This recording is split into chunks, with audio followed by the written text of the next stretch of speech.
ഏലൂർ നഗരസഭയിലെ വടക്കുംഭാഗത്തുൾപ്പെടെ വിവിധ പ്രദേശങ്ങളിൽ തകരാറിലായ കുടിവെള്ള വിതരണം പുനഃസ്ഥാപിക്കണമെന്നാവശ്യപ്പെട്ട് നഗരസഭയിലെ കൗൺസിലർമാർ ചെയർമാൻ എ.ഡി. സുജിലിന്റെ നേതൃത്വത്തിൽ water authority assistant executive engineer ഓഫീസിൽ പ്രതിഷേധിച്ചു.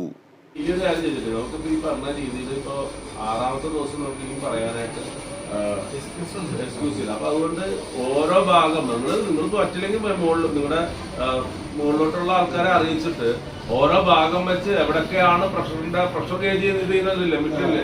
അപ്പൊ അതാണ് നമ്മൾ നോക്കണത്. ഇപ്പൊ നമ്മളത് മറ്റേ ലൈനിൽ നമുക്ക് പ്രോബ്ലം ഇല്ല.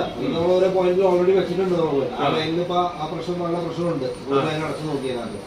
ഈ ലൈനിൽ നമ്മളൊന്ന് കിട്ടിയിട്ടില്ലെങ്കിൽ അവിടെ കട്ട് ചെയ്ത് ഇൻസ്റ്റാൾ ചെയ്ത് നോക്കേണ്ടി വരും.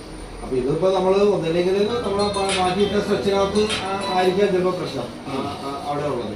അതവിടെ കാട്ടുപിടിച്ച് കഴിഞ്ഞ 6 ദിവസമായി ജലവിതരണം മുടങ്ങിയതിനെ തുടർന്ന് പ്രദേശത്ത് നഗരസഭ ടാങ്കറിൽ വെള്ളം എത്തിച്ച് നൽകുകയാണ്. പൈപ്പിനകത്ത് തടസ്സമോ പൈപ്പിന് പൊട്ടലോ സംഭവിച്ചതാകാമെന്നാണ് ഉദ്യോഗസ്ഥരുടെ നിഗമനം. ഉടനെ തന്നെ പ്രശ്നം പരിഹരിക്കാനാവശ്യമായ നടപടി സ്വീകരിക്കുമെന്ന് അസിസ്റ്റന്റ് എക്സിക്യൂട്ടീവ് എഞ്ചിനീയർ ഉറപ്പു നൽകി.